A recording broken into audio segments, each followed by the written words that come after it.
Your job is to at least know enough to understand sales, profits, cash, the balance sheet, and the profit and loss. We generate them leads. We manage the leads with one of our executives. So we actually place someone in there to do it because we know they're not going to. And I think for the better part as well, like sales today is so much just about giving people options and letting them choose. The math isn't complicated for making money. And the work is there. And the skills are learnable. It's really more a matter of, do you think you deserve it? Do you think you deserve what a surgeon makes? But you go and ride along with them, or you'll listen in on the call, and you go, there was buying signals everywhere. You just never stopped talking.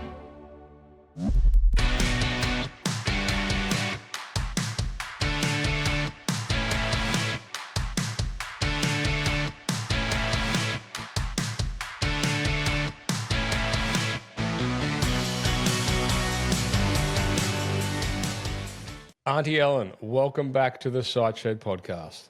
Hello, my friend. Now, for you listeners and viewers that are tuning in for the more recent episodes, you may not be familiar with Ellen Rohr. Ellen's been on the show a number of times. Have a guess when the first time you were on the show, Ellen? Do you have it right there? I've got it right here. It's not like more than 5 years ago, is it? It was May 2016. How about that? Years.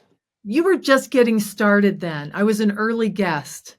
I've got a feeling I even interviewed you from a hotel in Toronto. I'm 90% sure I did. I remember thinking, oh, this could go. Isn't that fun? You've grown up. Look at all the impact you've had. Gray hair, is what you... Mine is colored.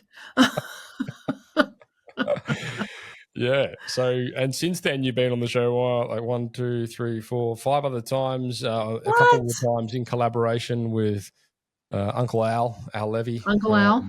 Yeah. So it's always wonderful having you back on the show, and absolutely looking forward to this conversation as always. So thank you for sharing your wisdom with us once again. I love doing this. I love having conversations about business, and you're one of the smartest guys I know, so I always learn something. Well, I appreciate that. I don't know how true it is, but anyway, you've had a few shifts lately, and maybe for the listeners and viewers out there, you can give us a bit of a spiel as to the Ellen Rohr from the past, present, and future. Been now and going. The been now and going story.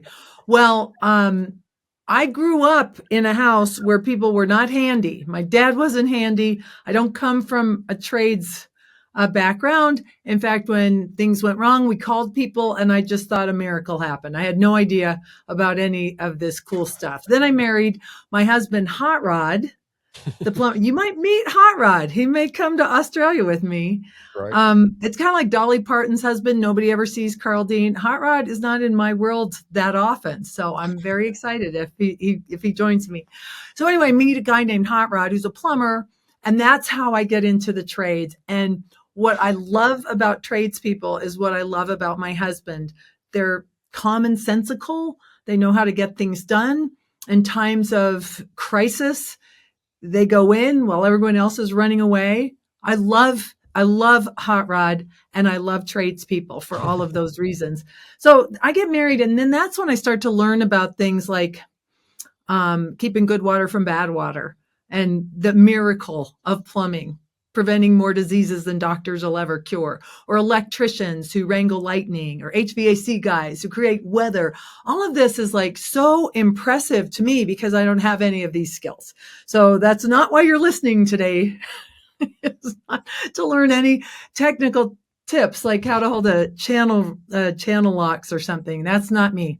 But what happened with me and Hot Rod was, Hot Rod's, I've told this story before, so I'll be brief, but Hot Rod's partner literally worked himself into a stress-induced health crisis, and at age 33, he died. This is Hot Rod's partner in the plumbing business. Did you know this? Did I ever tell the story? I did know it, but I tell it a lot because what it really impressed on me is that you can sacrifice your health and your relationships for the business. In fact, we make those decisions all the time. And when this fellow died, it was really tragic. And the last words he said to me where if I don't do it myself, it'll never get done. And he died and it got done. Stuff gets done. We're not, it's not that we're not important. We are, but we are replaceable. There's always something, the sun will come up tomorrow. And I think that, one of the things I like to ground myself in when we do a podcast is just to lighten up. Let's learn something. Let's make things better for today, but it's not worth punching out over. So anyway, what happens next is I end up quitting my real job. At the time, I was a restaurant manager, had a shiny career going. And I said to Hot Rod, well, I'll tell you what, I'll count the money. I'm a smart chick. You turn wrenches, we'll get rich. And that did not happen.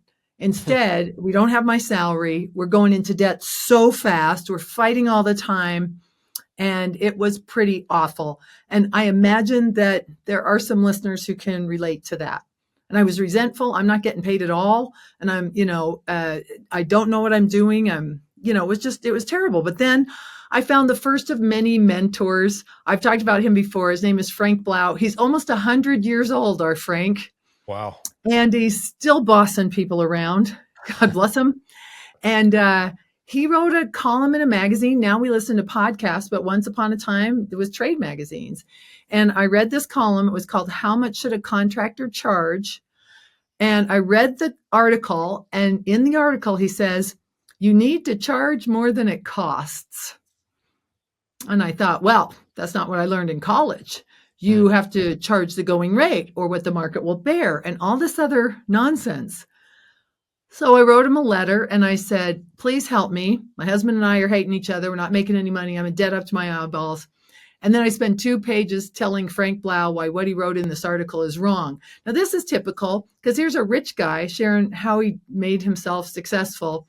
And here's a broke person telling him he's wrong. So that's how I started. But then, I took the medicine, as Frank said, and I started to learn accounting and finance, none of which I have a natural affinity for. Or how did you learn that? Did you put yourself it's not. Yeah, I mean, if I can do it, anybody can do it. I learned how to do accounting, read a balance sheet, profit and loss. But the most significant thing I did was we raised our prices. And as we were going into this call, I said, raising prices is kind of always on my mind because it's like the martini of fixing your financials. A martini is the shortest distance between 2 points, Matt. From where you are to where you want to be is a martini. And a price increase is like a martini for your financials. So that's what happened to us. So we raised our prices and we started to make more money. And I'm like, this is better. I thought we were going to go out of business. I didn't think anybody would pay those prices. Now this is going back. This is 40 years ago now. Yeah, 1992. When you were 10.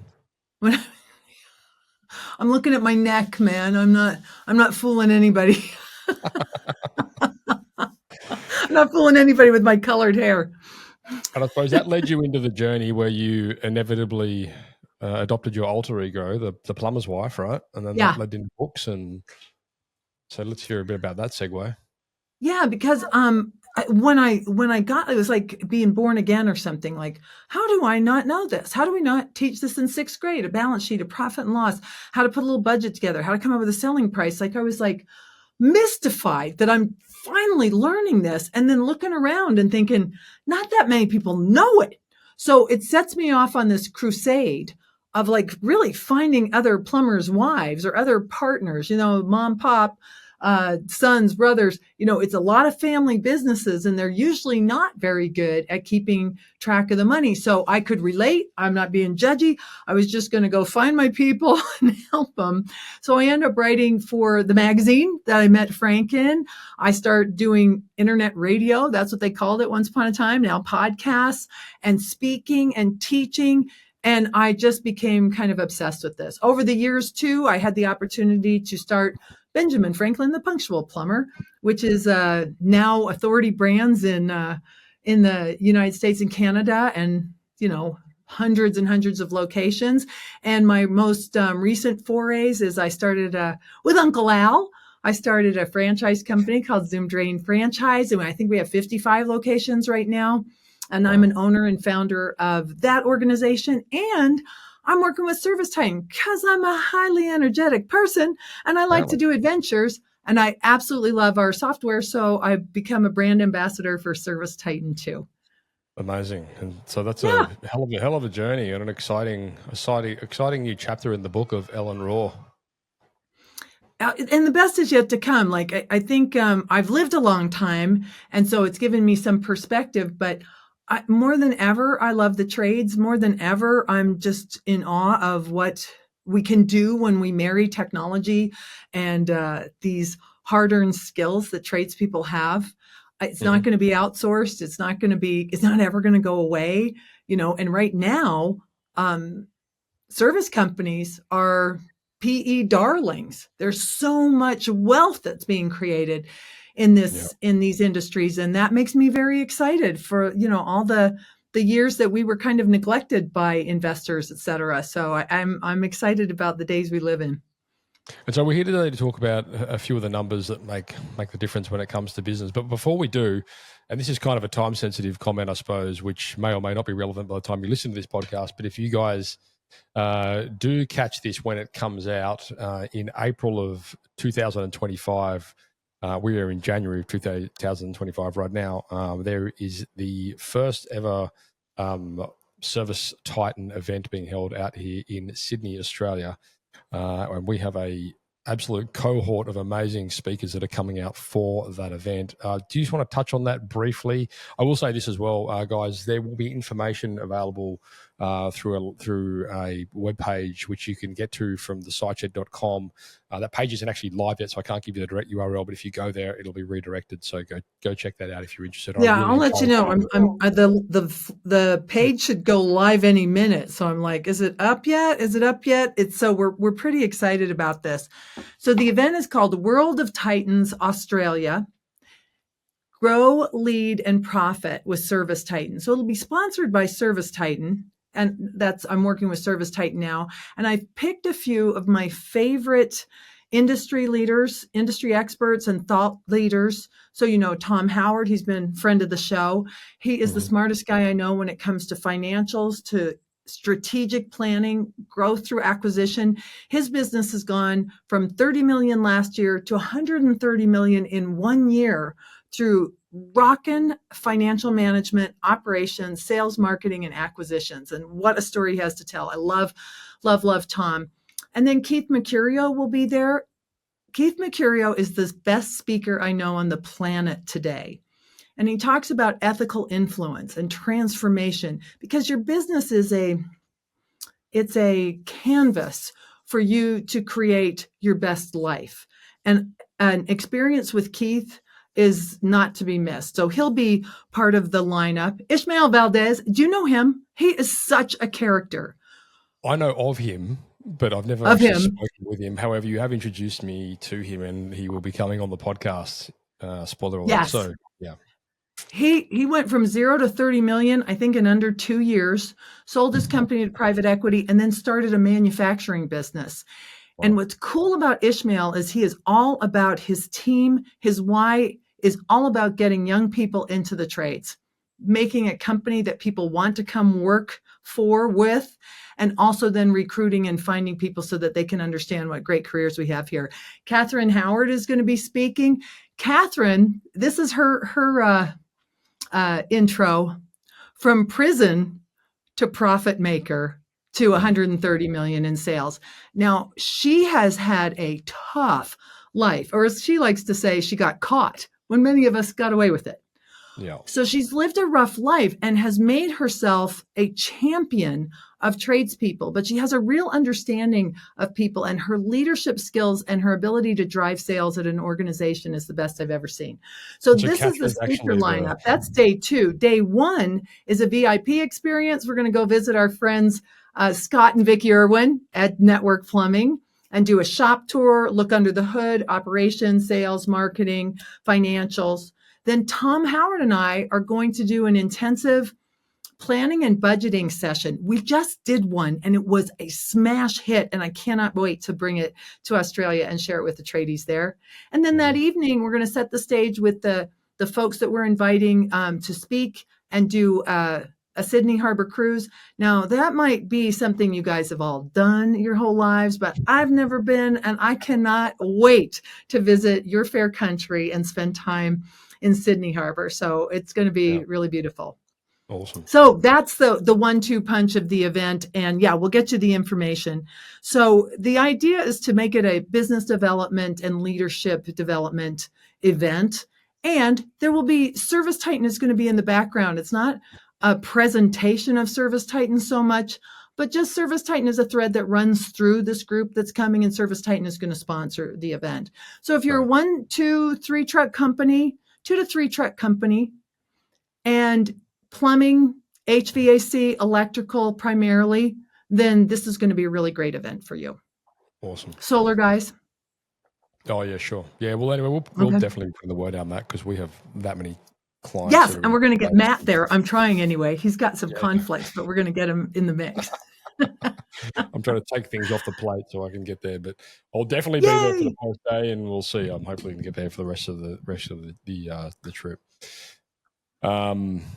Anyhow, anyway, there'll be more information on that, guys, as I mentioned. If you're interested in the event, I really encourage you to do this because if any of you had any experience or if you've been to any of the events over in North America, you'll understand how amazing they actually are. And essentially what we're trying to do, or what the Service Titan, the power of the certain Service Titan vehicle is trying to do, is bring some of those amazing events with a similar magnitude over to the shores over here. So if you guys are in Australia or New Zealand and that's of something interest to you, I can't recommend it enough. I haven't been to it. Obviously, it hasn't happened yet, but I can tell you now. This is the first ever.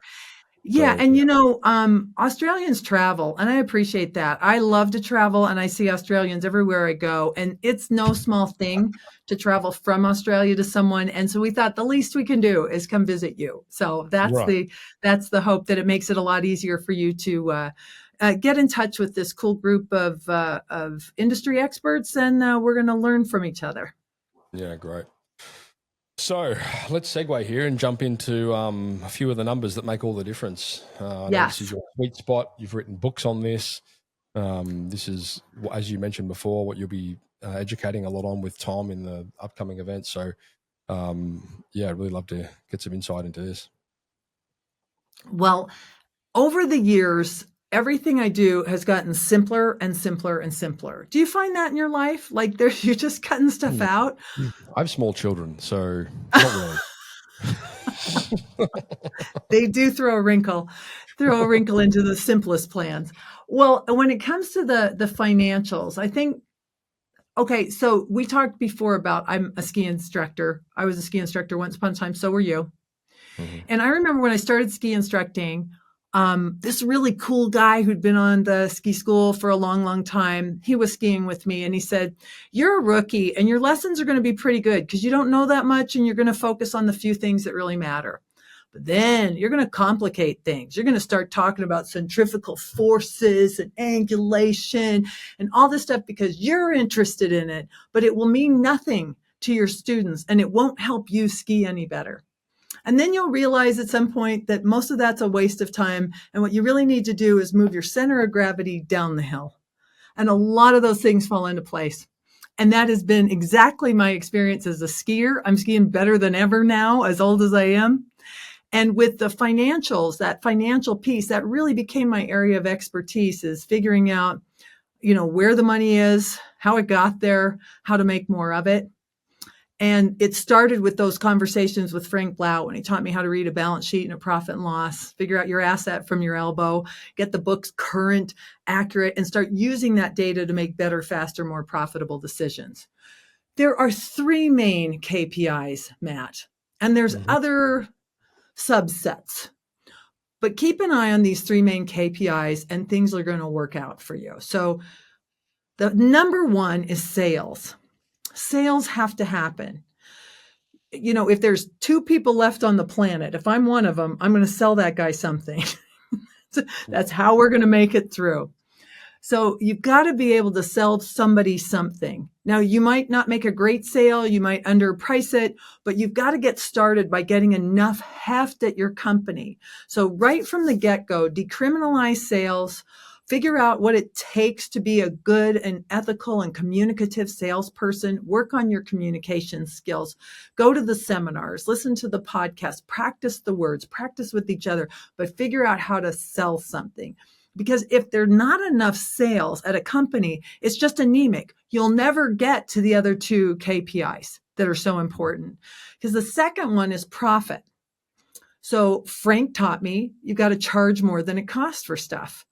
So whatever your sales are have to be bigger than your expenses. So even if you've got one job that you priced really well and you put a good selling price in there, if it's only one job, it's not enough heft. So sales have to get up there. And what I found, this isn't true for everyone, and there's Australian and US dollars to consider here, but somewhere around $40, $50, maybe $60,000 a month, you're going to be able to break even. Maybe you can do it for less. But do you see what I mean? You need some heft there on the top line. It's going to be different for different people, but not much.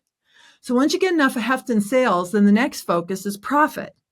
So can you make good on the promises you made when you made that sale and still end up with some dollars left over? Mathematically, sales minus expenses equals profit. That's what we're looking for. Now, if you don't get to profit, you're going to be at a loss. Sales minus expenses is a negative number. And if you operate at a loss for too long, mathematically, you run out of money and you're going into debt. There's no other option here. So the third KPI is cash.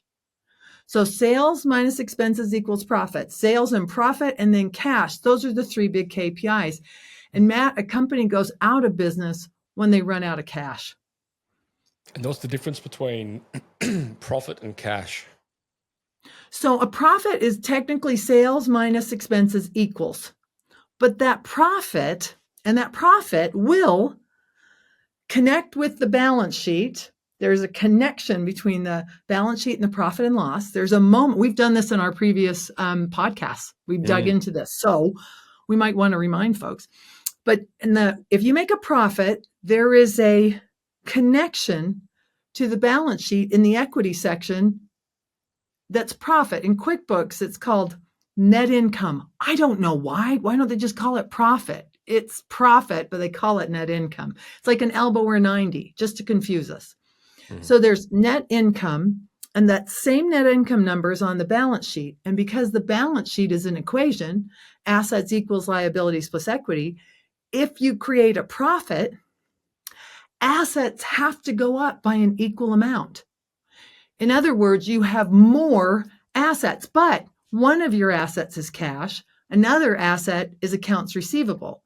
So one way profit doesn't equal cash is that they haven't paid you for it yet.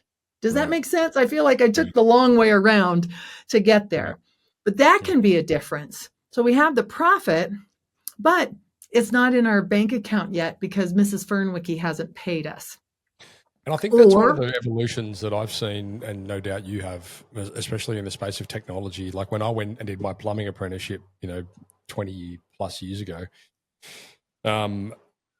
it was very much a case of go do the job, pull out the carbon copy notebook, write the invoice, give one copy to the customer, give one copy to the lady in the office, and then she chases it up for months to maybe get paid. Whereas I think technology today has sort of eliminated that to a large degree and increased that cash margin because you can go to the job, you can do the job, you can get paid right there and then, and it's job done. One of my success tips is to quit working for people who don't pay you. Right. Quit working for people who don't pay you because we give customers to this day way too much leeway. We go back and do another job for them and they haven't paid us for the last one. Right. So take the money now. I think you said earlier that in this equation of selling services, lawn care or, solar, electrical, HVAC, plumbing, we do drain cleaning. So often the contractor is the one with the short straw. The customer gets the service. You're going to their house. You've got this expensive truck and the techs and the insurance and all of this. And then, of course, they should pay us right now. And technology does make it easier to do, but I still to this day know contractors who, from a lack of self-esteem, a lack of awareness of how important it is to get the cash today, let the customer off the hook. And then the longer that sits on your books as an accounts receivable, the less likely it is that you're going to get the money. So see, this is how simple this is. Charge more than it costs, create a profit, take it in cash. Like, let that be the pattern of your business and communicate that to your team. Here's another thing I've learned over the years. When I was first figuring out my asset from my elbow, and I'm putting a budget together and I'm coming up with a selling price, if these are our costs and this is how many billable hours we have, we got to charge more. I'm raising my prices, sphincter tightening moment, right? As you're, and you're talking, like, it's scary. And I'm sharing this information with our service techs. It's hot rod, and we have 3 guys, and I'm like, this is what we have to charge. And I showed him this information. It's called open book management when you do this. I didn't know there was a name for it. Then I read a book called The Great Game of Business by Jack Stack. I love Jack Stack to this day so much. I just saw him about a month ago, and it was a total love fest. He's changed my life for the better, another great mentor. But overall, what he said is that if you share this newfound knowledge, what a balance sheet is, what a profit and loss is, what they tell you, how they work, how double entry accounting works, give your team the basic information as you go. They will fix your company for you. It builds trust to tell them the truth. And when they figure out we got more in sales because we got to cover these expenses, including nicer trucks, better uniforms, good tools, benefits for you, nice place to work, a cleaning service. All of these things are things your customer's going to pay. And if you engage your team here, got to have sales. We got to create a profit. We have to take it in cash because otherwise we can't do these things to make life easy for you and to make our service great for our customers. That part of it, connecting the dots with your team, I tell you, in 40 years, I don't have a bad story to tell as far as sharing information, financial information with your teammates. It's been all good. And that can be scary.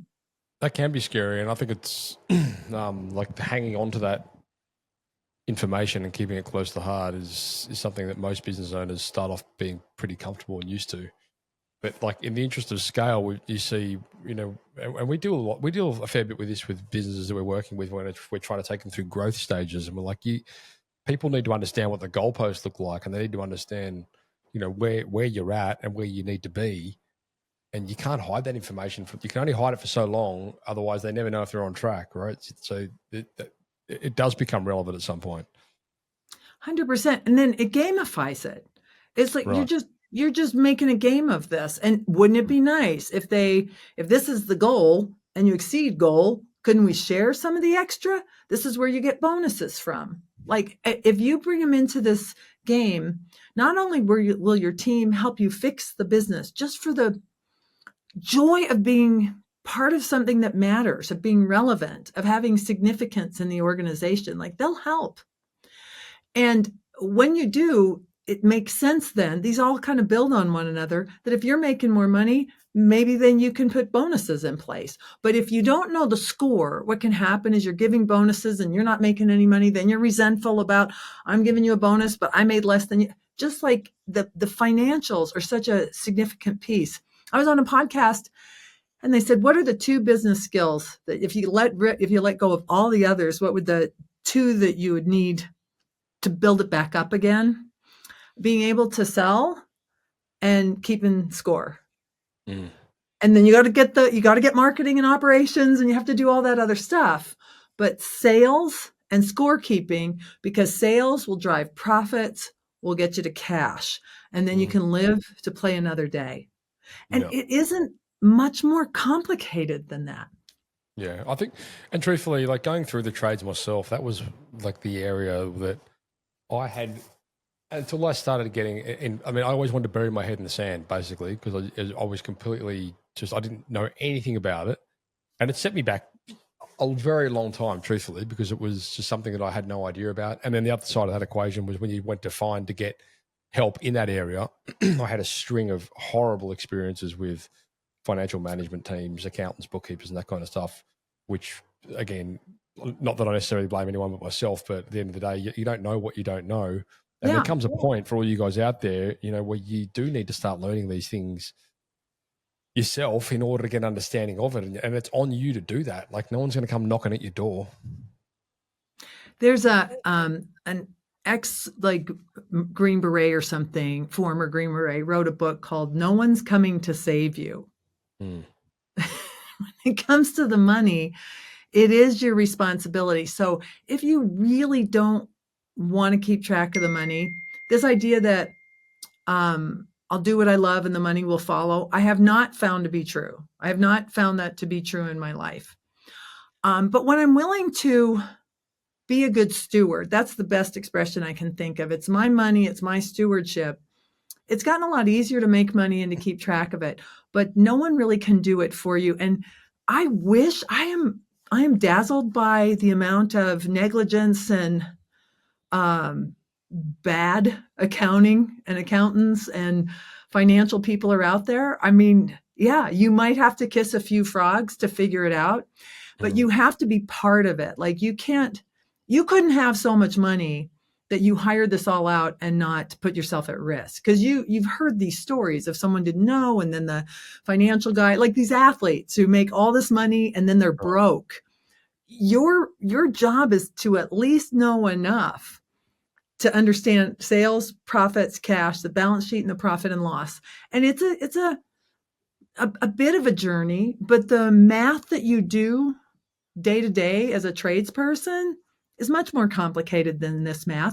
The words are weird. That's why I wrote my books. Where Did the Money Go is a skinny book with pictures that teaches you what a balance sheet and a profit and loss is. How much should I charge? It's just a simple process of adding up your cost of doing business, sweetening them up a little bit so you make more, and then, coming up with a little selling price based on those costs. Simple stuff. It's not hard. I think the issue is that it comes down to what you think you're worth. So this is something I've been sharing that really hit me the other day. There was a young man who came to work with us at Zoom Drain. It was like his first day. And I'm like, hey, welcome aboard. Congratulations. And he's, he's a nice guy. And I said, did you tell your mom that you're working at Zoom Drain? And he said, yeah. I said, was she excited that you're going to be a drain cleaner? And he said, no.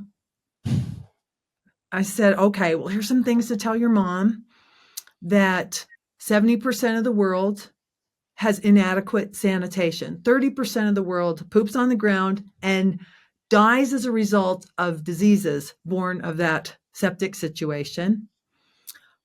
You'll be preventing more diseases than doctors will ever cure. You're going to learn a skill here, and we're going to pay you to learn that skill. And you can take that skill anywhere in the world. It'll never be outsourced. You'll always have a job, and you can make really great money. Tell your mom that. And this is the kind of stuff that we have to tell our team members. Pest control, that's not a glamorous job, but thank God for the pest control guys and gals and the lightning wranglers, those who keep electricity, the internet running, our lights on, HVAC, roofing. These are honorable, essential trades. Now, to me, it's obvious, but a lot of times someone who was born to a family of tradespeople or learned the trade, somewhere along the line, someone told them that they're not going to wear a tie and work in the financial district. They're going to wear a patch, and it's not going to be as good as. And those are some of the things that I think are the core behind, because the math isn't complicated for making money. And the work is there, and the skills are learnable. It's really more a matter of, do you think you deserve it? Do you think you deserve what a surgeon makes, or a lawyer makes, or a financial professional? And why not? And those conversations, I think you have to have every day. Catherine Howard, who's going to be at the World of Titans Australia event, every day she meets with her team, and there's team members in Armenia and in California, and wherever she is, there's several locations across the West Coast. She has a huddle every day with the whole team where she tells them how much she loves them. She shouts out good behavior, great stats, wins from the day before, a recovery. every single day, she is loving on her team and reminding them of why they're so important, what they do matters. And that's the relentless work that I think is required to help move the needle. Once you know the numbers, that's good. But to get the whole team to buy in requires getting them in on the game and loving on them. Is there, Ellen, in your experience, anywhere that you'd recommend people to go and skill up on the numbers side of things? I know, like in the past, and I'm a huge advocate of it, like the profit first business model. Like that was a huge game changer for us. Like, what are some of the resources that you typically steer people towards so they can get their head around the numbers? Well, I give away the book, Where Did the Money Go, on my Yeah. website. So if you go to ellenrohr.com Mhm. and just, type in that website, and then it'll ask you for your name and email address, and you can download the book. And some people say, well, why don't you have it on audio? I get it. I listen to a lot of audiobooks, but it's a PDF. You can print it up. You can read it online, but there's reports. Part of the skill set is that you have to look at financial reports. And, they didn't call it this when I was a kid, but I'm sure I'm dyslexic. I mean, I have a hard time with columns and numbers and rows, and I don't go from left to right or top to bottom when I'm assessing information. So sometimes I'll use a ruler, print it up, use a ruler or my finger to make sense of those. But that book is good. And the reason I wrote it is I would have given my right arm for that book. Somebody to just explain what a balance sheet is, what's a profit and loss, how are they connected, what do they tell you, how do you use them? And then what you'll find is that yours are probably messy, or you've never done them, or you have to, and with no shame on this, no shame or blame. Anyone who's smart at this was once not smart at this. And so then you do need someone who will go line by line through your financials. And you might have to, like I said, kiss a few frogs or get a few resources going. So find a business owner with whom you don't compete. And this is where going to an event is good. So you're someone on the other side of Australia, you meet a friend at the convention and you say, hey, how about if we sit down and we work through some of this together? You show me what I've learned and I'll show you what I've learned. You've learned, you share. And then maybe someone has a good bookkeeper and you get that person. So you're going to have to travel this path. You need a bookkeeper to help you. You need a good accountant, and you've got to pay attention once a week at least. Look at those numbers, see what's changed, see what's better. And over the course of a year, it could go faster. I screwed around. Didn't want to do it. I fussed about it. I wanted somebody else to do it. And I finally said, okay, I'll do it. And it took me a year. You could move faster and figure out your asset from your elbow, get those books cleaned up, get it rocking right. I will be talking about the 5 steps to become a first-rate financial manager at the World of Titans events. And we're going to be doing a workshop with Tom on putting a budget together. So you go to things like that. Podcasts are great too. I've done a bunch with you. So definitely go through this stuff doesn't change. This stuff is evergreen. Our very first podcast, I mean, other than like Yellow Pages versus digital marketing, I think that's changed, but accounting hasn't changed since the 1400s. So that's easy. And then podcasts have taught me a lot. I did a good podcast with Tommy Mello it came out in August. And it was about a one-page financial report. Could you get your information on one page? Sales, profits, cash. There isn't one report in QuickBooks that does that, but you could make a little mashup dashboard that shows you those few numbers that really matter. Yeah, awesome. Hey, I could add on to those few numbers a little bit. Tommy Mello taught me this. Once you figure out sales, profits, and cash, that means you need to have your balance sheet and your profit and loss rocking right. And it's a bit of a journey. So you're going to go to the seminars, podcasts, talk to people, get a good accountant, and keep going. It's like if you were learning to ski or play golf, you watch videos, you go skiing with good golfers, or skiing with good golfers, you go golfing with good golfers, ski with good skiers. You take a lesson, you take a group lesson, you take a private lesson. You don't like that coach, you get another coach. Like if you wanted to get good, that's what you do. And this is the same thing, only not so complicated. It's not so hard. It won't take you as long. There's a couple other numbers that Tommy likes to track too, and he's right. These are secondary numbers, but this is the next level of information. What drives sales, profits, and cash are leads coming into your company. So now this we're going to talk about in your world here. So are we getting leads? And are we closing those leads? How many times have you worked with a company where you're giving them leads and they're not closing them and they're blaming you for not giving them enough? Well, truthfully, until the last 12 months where we've even taken that off their plate too, that was the case. And that was the constraint. Companies come That's to you. why you did it, probably. That's why we did it, because we're like, we're generating you these leads. You're not servicing them. We know. So now we have a system where we deploy the technology into the business. We generate them leads. We manage the leads with one of our executives. So we actually place someone in there to do it because we know they're not going to. And truthfully, as you would know, that, I mean, perhaps not so much in the reactive space, but certainly in the project world, the qualification period is very time consuming for leads. And it can take, weeks, months, years, even if it's big projects. And so the time best spent for both our clients, we know, and even, and the time best spent for them is out on site, actually doing the site visits, not triaging leads and qualifying. So we just do all of that now. And that's been a game changer because what a great way to respond to that, because it isn't a lead problem. It is a closing problem. So you just took that on. I love that about you. Issue. Yeah. 100% of the time. So good. Yeah. Game changer. Love that. Yeah. Okay. So the number of leads in, and then do we close those leads? Can we qualify and close those leads? Are they going to be on the schedule? And then the two other statistics that I would look at, or there are a couple more statistics when it comes to the service tech. Are they getting a sale? Your close rate in service should be so high. They don't want to shop around. They don't want to call 8 guys. They don't want to get 10 bids. They want you to be the guy. Yeah, just like, please be the guy.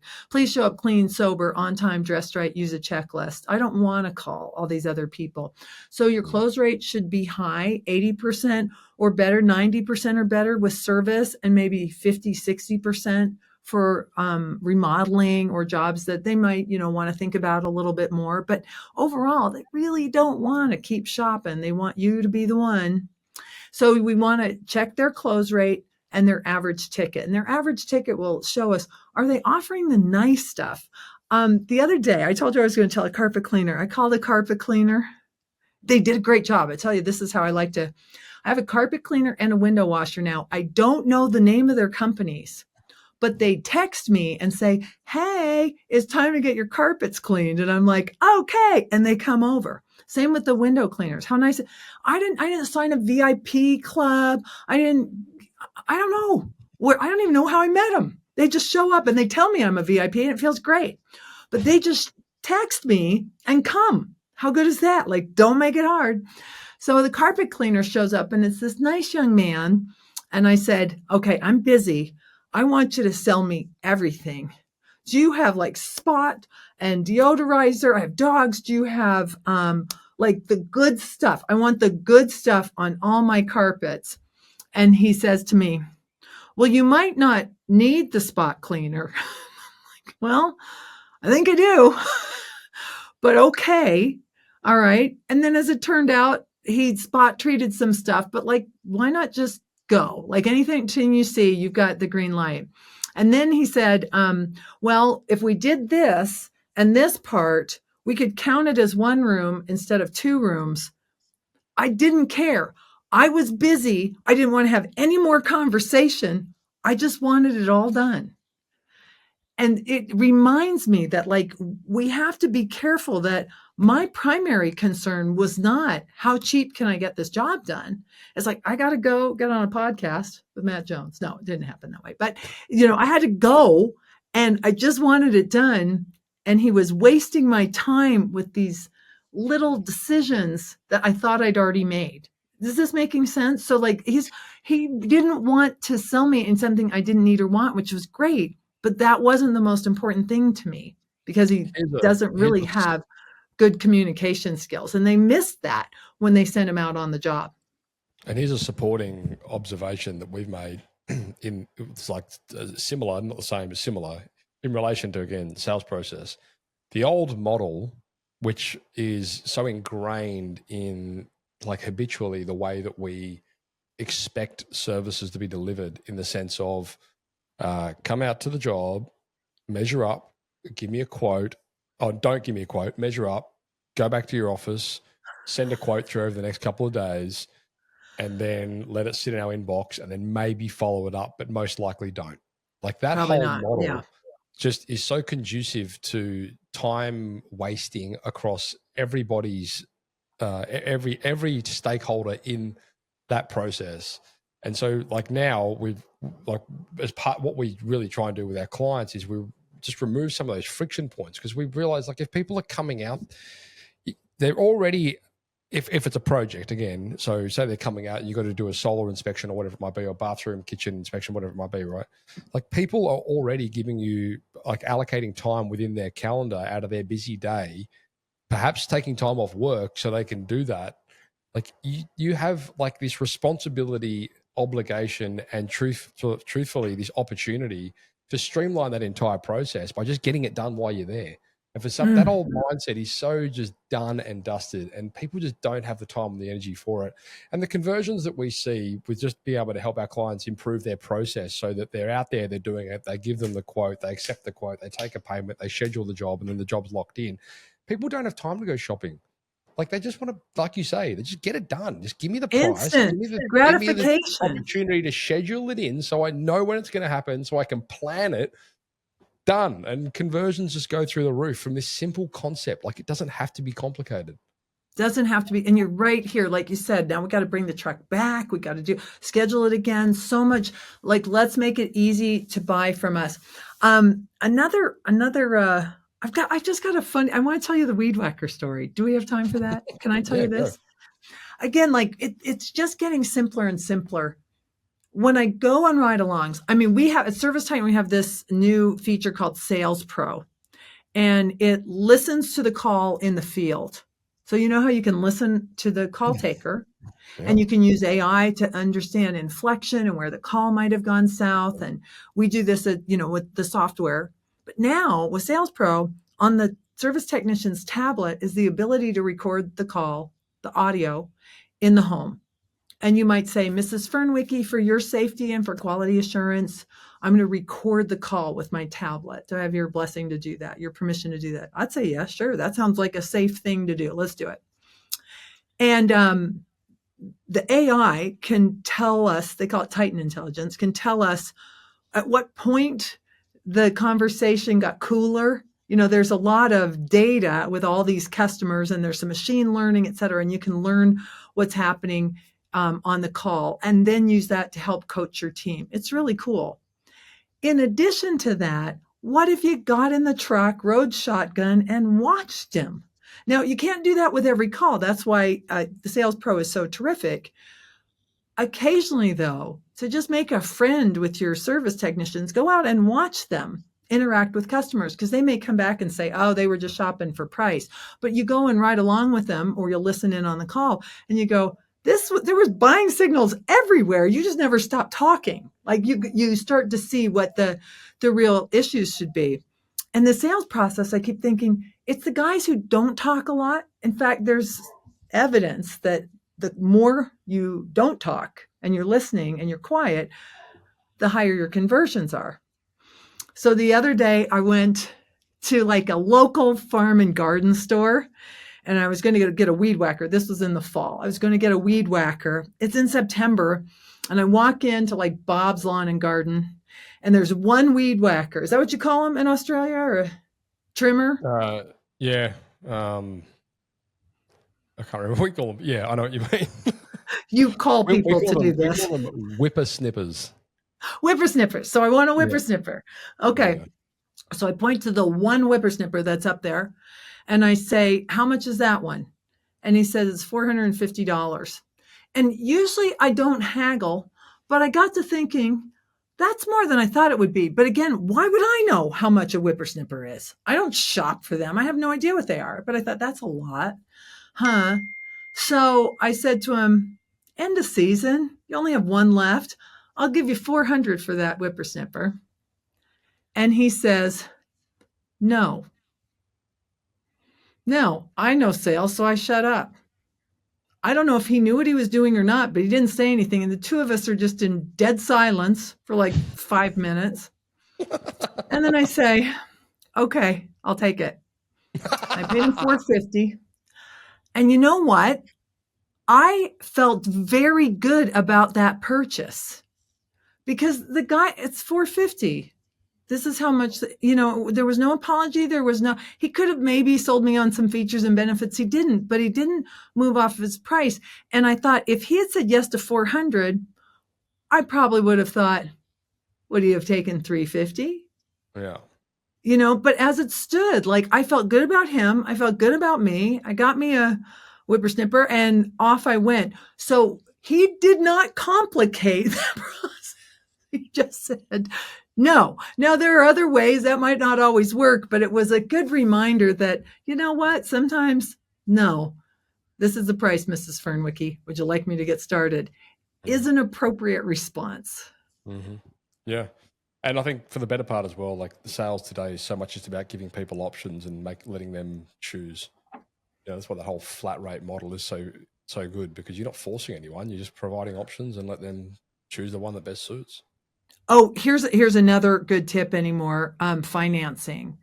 Especially if you're selling higher ticket items, make it so easy, have those options available, be able to get them approved on the job.